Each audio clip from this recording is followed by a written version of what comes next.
Hey, everybody, welcome back to another edition of Gruber Wired. I'm Mark Beach. I'm John Dotson, and welcome once again. And today we have a special guest with us, Mark. Special guest. Yeah, who do we have here?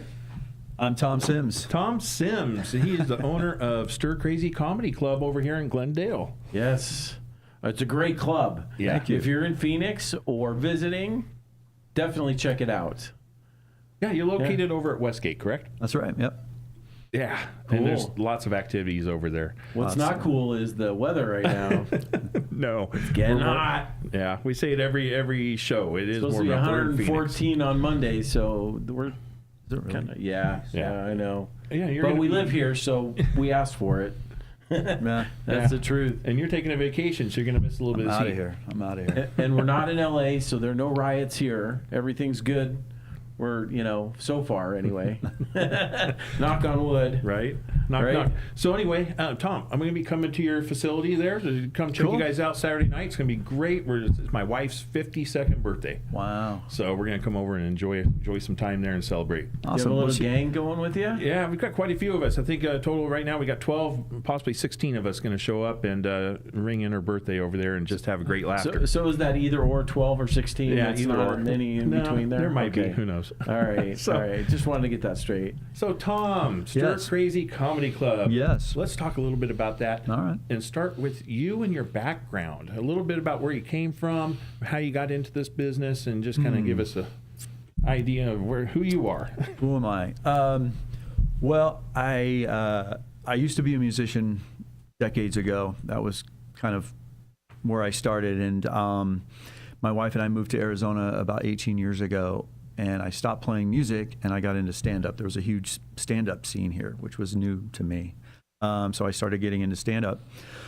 And I just kind of started producing my own shows also around the valley. And I just really started liking that aspect of the business, the production and all of that. And I don't know, next thing you know, I meet some buddies and we're like, let's open a club. That's There you go. Yeah. Get an idea and just go for it. Yeah. So, being the talent at the time, what's your perspective of then to now? Going through that transition, being talent and then into the business. Well, how world? long has it been open? This September will be 8 years. Okay. Yeah. All right. So that's 2017. Mm-hmm. Great. Okay. Yep. I can do math in my head. It's not, I would have had to have thought about it, actually. By the trying to not, I see a lot of comedy, so you get a little jaded about comedy, owning a club. So I would say that's changed. I'm a lot less excited about comedy as far as watching it. I have a hard time just sitting down and watching comedy. I can't do Really? it in Okay. Stir Crazy. I can't sit down in my own club and watch it anyway. kind of like worried owning about a million other Kind of things. like owning a strip club, and then it kind of just. You just Ruins relate it. that to a Interesting strip analogy, club? but yeah, I suppose so. Yeah. I'm just saying, hey, they went places yesterday in the podcast, so I feel pretty open right now. Sure. So we got a couple of comments up here. Cul-de-sac Dotson. Here we go again. Somebody's making fun of me. No way that dude could be my twin. So I feel Someone's sorry trying for to- you, cul-de-sac. Gruber Motor Company. That would be Pete. What instrument did you play? Bass. I'm a bass player. Bass player. You Nice. are a bass player. I said it that way. I Yep. can play guitar, Yeah. but I'm a bass player. I'm There not a you go. guitar player. When I played music, I used to rely heavily on the bassist, right? Oh, yeah. Because the bassist would be the key to the drummer. And so the bassist would be the one who's either laying back that beat, pushing that beat, And so as I was playing, I didn't listen to the drummer so much and pay attention to that. I was following what the bassist was doing. I only listen to the drums. Yeah, That's all exactly. I listen to. Yeah.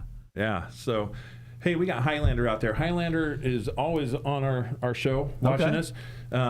He's got some popcorn and lemonade, and he's ready. So There you go. Again, from Cul-de-sac Dotson, what is your favorite comedy movie? Mine is Monty Python and the Holy Grail. I came of age in the 80s, so it's going to be, a Bill Murray movie or, Caddyshack or one of those, Right. Yeah, exactly there. We got Rumble, Don Jotson. They make fun of me. You see my name up there. That is your AI twin, Cul-de-sac Dotson. Oh boy. These guys they're coming hard today. All right. Wow. So musicianship, to be in a comedy talent, and then business ownership. So what was it like when you started this, those years ago to now? I'm sure there's been transitions as far as, technology goes and how that affects your business stream being in the comedy world. I don't know how much technology affects the business any more than any other business. With the way you market now is obviously with social media, but I mean for comedians, it's changed everything. Social media is everything. That back in the day, you would do a late night TV show, and that's how you would become famous and blow up. But now, Right. comedians are getting careers from TikTok or YouTube or whatever. So that's definitely changed. I mean, those things were, TikTok wasn't, but that stuff was around when I started, but it wasn't that big of a deal yet, other than little witty tweets or something. Right. But now, I mean, as you guys know. They can have AI write jokes for them now. Yeah, I'm sure they do. Yeah. I'm sure they do. Yeah, that's something. Have you played around with AI at all in this Me scenario? personally, Yeah. I use ChatGPT daily for Yeah. all Yeah. sorts of stuff. Yeah. It's I used to Google everything, and now I Yeah. just Chat GPT everything. Yeah. Seriously, because Google makes you work for it, and Yeah. you have to get past the ads and everything. Yeah. And Chat GPT just gives you the answer. I mean, it might not be right sometimes. I was just but going to say, I've been catching it lately. You have to correct it, I found Yeah. out. You have Hey. to tell it, no, not exactly. This is what I need to tell you, and then it corrects itself. But we'll educate the AI yet. Yeah. Yeah, we will. Hey, Cassie wants to chime in there. Yeah, I don't like it. It freaks me out. I also just like.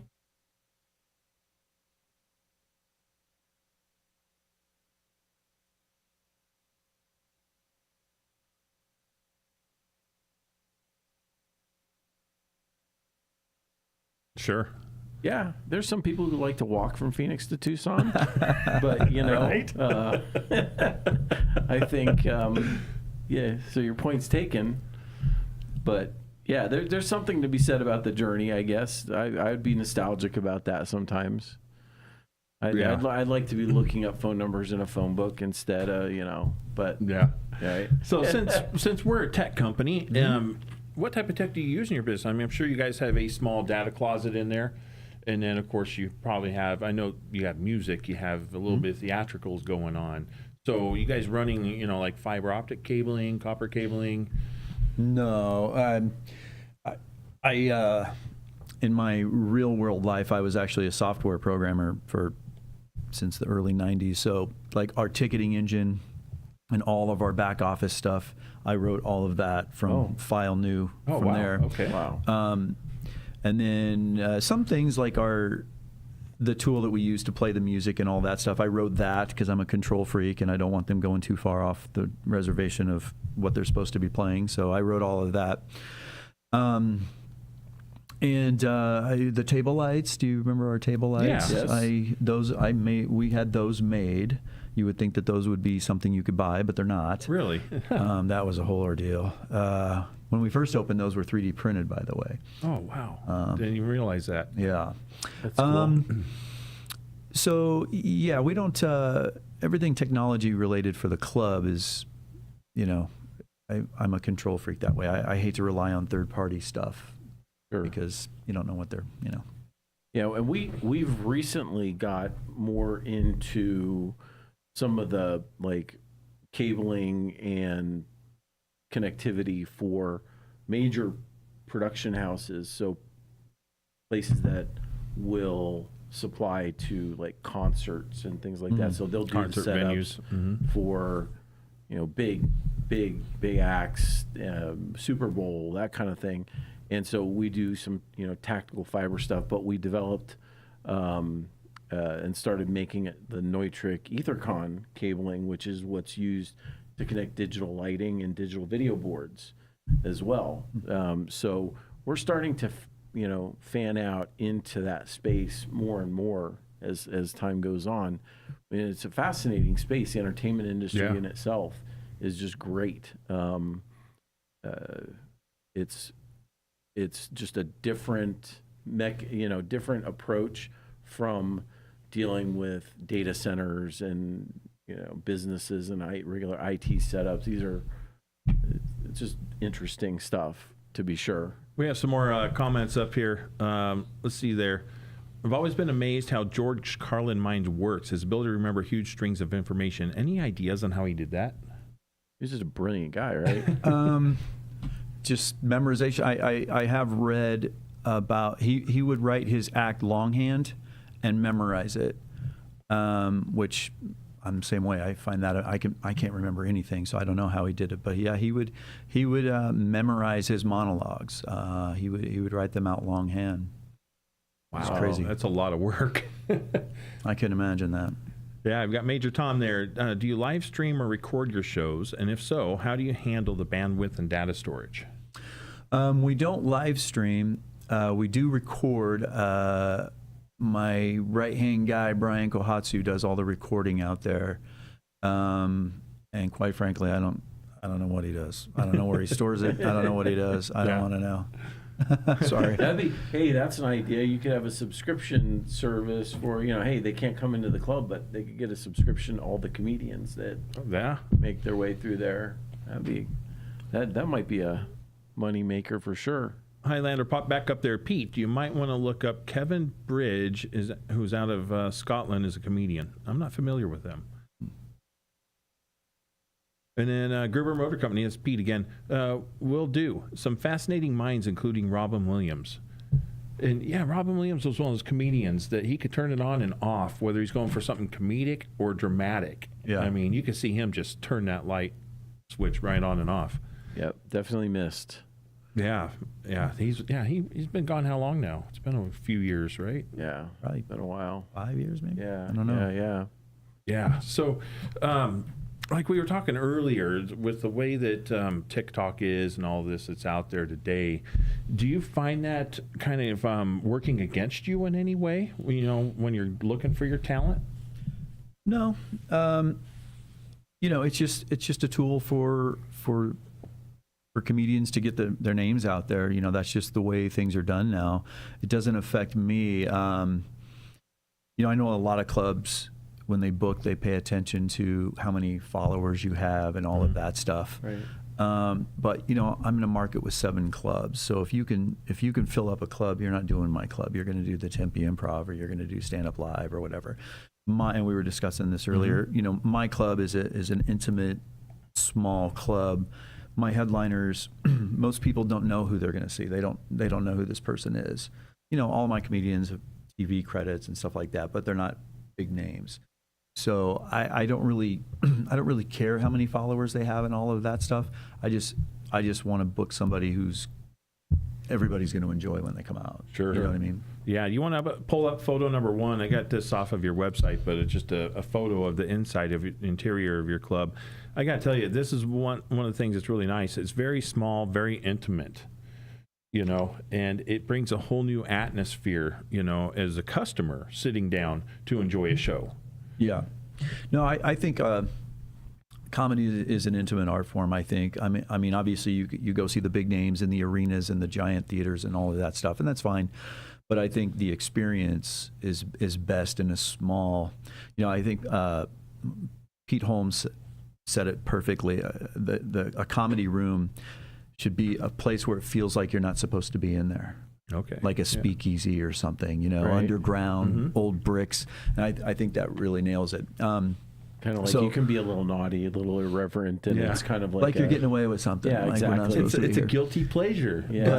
Yeah, there you go. So that's specifically what we wanted to do. We wanted a small, intimate venue. So that's what we did. We have Cul-de-sac Dotson once again. Robin, I'm thinking Williams, was great. Williams supported Comic Relief, a fundraiser for homeless, visited countless troops overseas and the USO, and often donated anonymously to people that he guzzes and believed in. Yeah, he was. He was just one of those overall great, genuine type of people. Yeah, sure. And he just found, the comic side, I think, was just a way for him to release a lot of his own stress. Yeah. Yeah. You know. Yeah. Yeah, I think that is. How about the personality of comedians? You were a comedian. Is there something else that's there that makes you a little bit different, or, you know what I mean? Where does the comedy come from? Man, I don't think we've had the time to deep dive on It's that the same one. place the country songs come from. Yeah. We'll just say Yeah. that, right? Life. You know, I don't know. That's a good question. You know, a lot of, I don't know who says it, but they say that comedy comes from pain and all of that stuff. And, you know, then there's Jerry Seinfeld who, you know, he says, no, that's not where it comes from. I had a great childhood. So who knows? But that's part of the fun. I like, you know, I because of the club, I have a lot of strange people as friends, you know, and the comedians. And I like that. They're all quirky. Some are divas, some are just insane, some have demons they're dealing with, and they all come with challenges to deal with. But, you know, that's kind of the fun of just being in this business. You know, I've quite a cast of characters come through my life. I bet that it would. I'm sure it would be fascinating. To, you know, you could probably write a book, right? Probably. I'm sure you could. Let's see. Pete's up there says, Robin also owned a Tesla Roadster. Got respect for that. Of course we do. And then comedy, just watch the news. Yeah, there's a lot current out events. there, right? Current events, there's plenty of material. You know, ask Jimmy Kimmel and Jimmy Fallon and all those guys, right? They make Conan O'Brien. They make a living off of what happens every day. Yep. Yeah, they certainly do. Yep. And then Highlander says, looking forward to see how many Tesla Roadsters will be in Muskegon, Michigan next Muskegon. week. Is that how it's pronounced? Okay. We'll keep you updated immediately. So, yeah, they got I didn't know they have something going on with Tesla in Michigan. Tesla Roadsters. Yeah, that's cool. Yeah. Yeah. Very neat.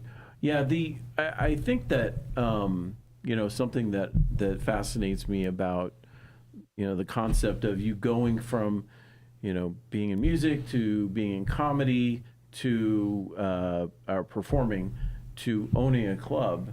Those are big leaps, right? Over time. I mean, I'm sure that, you know, they didn't feel like it, but it's kind of that boil the frog thing, right? You know, you go from one place to the other, and you've transitioned and your viewpoint changes, your worldview changes, because now you're dealing with talent, you're dealing with the production side of things, the business side of things. To you, what's been the biggest challenge in that transition? You know, where do you see that, hey, you know, when I made this, I actually got that right? And because I know as an entrepreneur, we guess a lot of times. We're like, well, I think that'll work. Sounds good in theory, Yeah. right? Well, opening a club, fortunately I have two partners, Clay Moiso and Don Talbot, who they've been in the industry for a long time. They own bars and restaurants and stuff, and they were the ones that were kind of like, why don't you open a club? Let's do it. And if it wasn't for them, I would have given up so quick. Sure. It was such a stressful process for me. You know, I'm fairly intelligent. I think I would have eventually figured it out, but I probably would have given up. I would have said, screw this. I wanted to say screw this every week for 4 months when we were opening. So with those guys, there were a lot of mistakes that I didn't make, which made it a lot easier. And I'd never owned a business with employees. I didn't know anything nor care about food service. You know, that was all new. So it was a huge learning. And I'm a bit of a control freak. So when you're opening a business, you're depending on a lot of other people. Right. Mm-hmm. You know, contractors, lawyers, you know, just a bunch of people who really don't care that much about your business, you know. Right. So that was pretty stressful for me to get through that. And, you know, just the whole imposter syndrome, you know, like, why are they letting me do this? Someone should tell me to stop, you know? So you get through all of that. And, you know, for the first 2 years, I I couldn't sleep. I was out there 24/7. It was just constant stress for 2 years, and then you get through that, and then you start to see the light in the tunnel, and you get excited, and then there's a pandemic. Right. Yeah. So then you're dealing with that. Who would have thought of pandemic? Yeah. So it's been a interesting ride for the last 7.5 years, but You made it out the other side of that. so far. I was just going to knock ask wood. you, how was it coming out of that, being in, the business that you're in? I mean, we were open the whole time, Yeah. being in this industry. But yeah, I'm sure you guys had to close down for some time. We sure did, yeah. It was scary, if they would have said, okay, look, you're going to have to shut down for 6 months. Well, you can do things. You can, okay, well, where are we going to get the money? How are we going to get through this? But when they say you're going to shut down and we don't know how long it's going to be, that's a whole different thing. How Right. do you plan for that? Right. Do you keep getting loans to stay open and keep going and you know what I mean? You just don't know what to do. So it was scary. You're just kind of watching your bank account sink and sink and sink. So it was very scary. We shut down from March to June, and then we opened back up in June for 3 weeks, and then that's when we got hit with Arizona. Got hit, so we shut back down until September. So we were only down, I think, a total of 6 months. But yeah, that wasn't fun. Actually, my staff and I were just looking at pictures because we had to be 50% capacity. So looking at those pictures now, it looks like it just looks like the room is empty. It was so funny. It seems like it was so long ago, but it wasn't that long ago. Kind of looked like a Joe Biden press conference. Yes. Right? It was The chairs in the circles, right? It was crazy. I got to ask you this because coming out, I mean, one thing that we all know happened during that pandemic is boom, streaming just went boom, boom, it hit us hard, right? Yeah. The technology changed, the platforms changed in a dramatic way. So how did that affect you reopening? I mean, I'm sure it kind of caught you off guard a little bit. Well, I know a lot of clubs during it, they were doing live streams and a lot of comedians were doing Zoom shows and stuff like that. And that's fine. I didn't get into any of that. Again, I think comedy is a live art form, so I avoided that. But I also think that by the time we opened, people were ready to be around other people again. True. Yeah. And even now looking into the future, when you think of AI and virtual reality and all of this stuff that's coming, it's like, I'm in the business of people showing up. Are people going to want to show up to things like that when they can strap on a headset? And I think we're going to go through a period with all of this where it's amazing and it's great, but we're all like, we're humans. We Yeah. want to be around other people. We are social creatures by absolutely. nature. Right. And I mean, there's laughter's- something electric about being in Absolutely. an audience, period. I mean, and we all love to laugh. Absolutely. Right? Laughter is, it's such a social thing. If you see me laughing, you're going to laugh. You have no idea what I'm laughing at. Right. Right. Yep. Or if you and your wife or friend or whatever go see something, a movie, and you laugh, what's the first thing that you do? Sure. You look to see if they're laughing. Right. Yeah. It's a social thing, I think. And you mentioned it, I think before we started, it's the difference between going to a stand-up comedy show and watching one on TV. It's like, pardon the analogy, but you started it. It's like watching sex or having sex. It's Yeah. two very different things. Sure. Yeah. So I Except think for John. right. Wow. Really? They're pretty Telling much his the own same jokes, thing. if you know what I mean. Yeah. I think. Wow. I think long term, I think people are going to crave being much like the pandemic. Yeah. They Right. couldn't wait to get back and just be around other people. Sure. Yeah. We have some more comments coming in here. Erica Guthrie, what's the most difficult thing about being a comedy club owner, and what challenges in technology and finding talent do you have? I have no challenge finding talent. There's just too many comedians. That's not a problem. Technology from owning a club, I really don't have any technology challenges. We'll see how AI changes stuff going forward, but I can't think of any technology challenges that we have. Has anyone ever wanted to use today's technology during the show? There's different shows that we do where they have different production needs. I'm trying to think of some specifics. I should have thought about that ahead of time, I guess. I can't think of any specifics, but every so often someone will have some kind of a technology need, and we can, we can accommodate it. Yeah, more people chiming in today than we have before. Highlander says, "Awesome guest, great, thank you." Thank you. Yeah, very cool. Khalil, keep up the good work, fellas. Erica, laughter got me through so many dark times. That is a great point, and I think we can all relate to that. Yeah. Erica, I'm sure Buddy I'd would rather have it than watch it. And moving on. Comedy is the best medicine. That's why I love this guest. This is There great. you go. What do you look for in the talent that you're bringing in, and what's a common denominator they all seem to have? Yes, John wants to know how to apply. Again, for me, my audience generally doesn't know the headliner, right? They're not coming in because it's a big name. They're coming in to see comedy. So I try to get comedians I try to mix it up. I want different perspectives, different backgrounds, different energies, all of that stuff. But at the end of the day, I need people who can make everybody laugh, right? Yeah. I stay away from political comedians only because, if you're going to see Bill Maher or Dennis Miller, you know what you're about to get into, right? That's kind of on you. Right. But if you and your wife just want to come out and watch a show and have a good time, and someone's on the stage just railing against your beliefs, Right. well, that's not what they're there for. They came to Right. have a good time. So Right. I keep that in mind.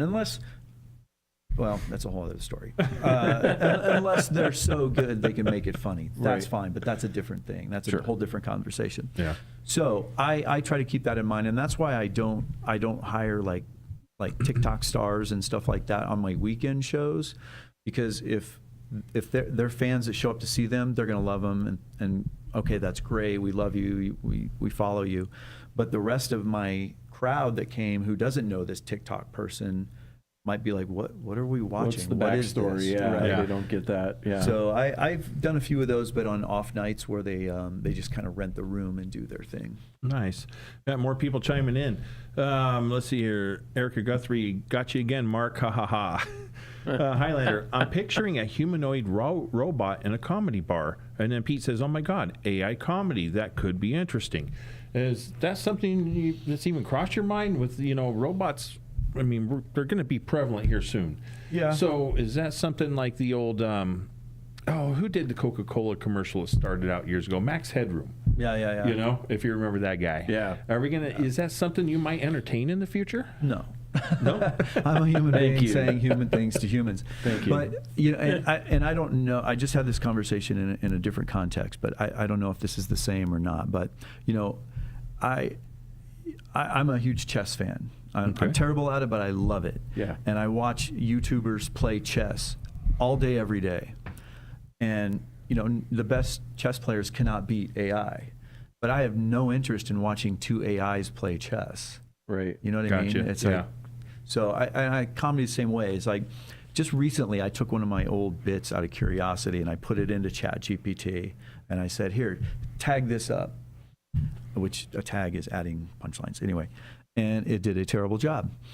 So I'm not too worried about it cranking out, Well, and to some degree, I would think, I haven't done comedy, but I would think that part of the direction of the comedian is the reaction of the room. Mm-hmm. So they might veer farther left or right, or, they might have different tangents that they can go on based on how they're reading, what responses they're getting up front. Yeah. It's kind of like Bandersnatch from Dark Mirror, right? You tell it what to do next, and then it takes you. It's a movie or it's a TV episode, but you tell it what you want it to do next, and then it'll go take the story where you're telling it to go.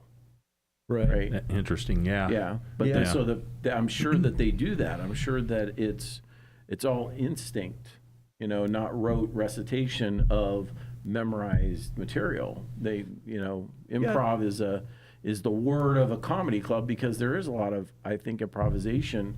You know, they have general ideas of where they want to go. They have some, you know, hooks to get people, but then take it to where it would go at that point. Yeah. Yeah, everybody's different. You know, some comedians are like what we said, George Carlin. This is my act. I'm going to say these words to you. I hope you like it. And Okay. that's what I got. Yep. But then some, you know, some only do crowd work where they're just talking to the crowd. So you have Yeah. and you have everything in between. You Sure. know. Wow. So what would you say to aspiring comedians right now that want to become that next Kevin Hart, Bill Burr? That, I mean, what would you say to them Go to in their trade school. time? You know, it's just tough. Yeah. There's so many comedians trying to get work, you know. Well, the one nice thing is there are no gatekeepers, right? You can put your stuff on TikTok or whatever, and if people respond, then you know you can have a career. Right. But it's just because there are no gatekeepers, everybody can do it. So it's like, how do you cut through? How do you get through the noise? It's just very difficult. But if you're asking, sort of that would be my answer in a general sense. Yeah. In a specific sense, if you are a comedian and you're trying to do something, I would say, have a goal, figure out what it is that you're trying to do, and do things that are going to lead you on that path. And that can always change as you get new skills, you see new opportunities, whatever. But like anything else in life, just see what you want to do and pursue it. So in that sense, you know, 30, 40 years ago, it was very difficult to get on Carson and become famous. Sure. Right. But now anybody can get on TikTok and become famous. True. So it's really kind of up to you figuring out what to do with it. Have you ever done open mic? Me personally? No, I mean at your club. Yeah, we have an Have- open mic every Wednesday night. Oh, okay. Mhm. How does that turn out? Is it pretty interesting? They're wild. It almost always sells out.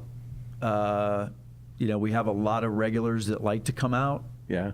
for some reason to that. You know, and you have experienced comedians that are just working on new stuff, Right. but you have a lot of people that are like, I'm going to try this, and it can go very bad, which can be, you know, funny in Yeah. itself. William Hung style. Yeah. So yeah, they've kind of become, Wednesday night has kind of become its own thing. I'm gonna have to check out a Wednesday night, I think. Let's see, Erica up there. I have a dad joke I'll share. Why don't scientists trust atoms? Because they make up everything. Nice. There you go. Wow. Dad joke. This is the best of my I comedian agree, Aaron. short-lived career there. I'm coming to your club. It sounds amazing. Yeah, Erica. Is Brian show up. your partner? One of your partners? Yeah, he's my right-hand guy. There you He's go. my tech guy, too. Plays his He's tech. the video guy. He would be loving all of this. Would he? Yeah. So Brian says Tom will downplay this, but he's a very funny Comic. Come Yeah. on. Sorry. Comic. He Yeah. wants- I he can wants see. something. I He actually wants can see something. that. I Yeah. can see that. Thank you. No. You don't. You think you hide it, but it's just below the surface. I can see it. Highlander says he's glad that you said trade school instead of college. Yeah. You know, there's some truth to that, though. Yeah. Not everybody's built for college. No. We're just not. And you know what? Trades are a great way to go nowadays, and they can really become a really good career for people. Absolutely. Yep. If, So, if I had to we've got start some- over right now, I would be going to plumbing school. I'd be going to HVAC school. You know, Yeah. that's not going to get replaced. My job as a software guy, how much longer is that going to, you know? Yeah. Yeah. I mean, yeah. I get what you're saying, but I like AI. I think AI has a purpose, but it's a servant, not a master, right? And there's always going to need to be masters. To me, I have more Yeah. of a dystopian view about it. Well, I'm sure, Yeah. and people do, and it could be valid. You know, you just never know. We got to live the life and figure it Yeah. out, right? But I think we are in control of how far it goes. I don't think that there will ever be a point in time when we can't, you know, that it takes on a life of its own and that we can't control it. I think that there will always be the ability to throttle it back. Just like anything, you know, we try and feign this, well, everything's out of our control kind of thing, and we just are subject to. But I'm kind of a take control person, like you are, a control freak a little bit, and I like to believe that we still have say in our destiny, no matter. And that's way too philosophical for a funny No, topic. I have this conversation all the time with anyone who will listen. Yeah. But yeah, no, I hope you're right. I hope you're right. Hey, do you want to pull up really quick picture number 3 that I threw you there?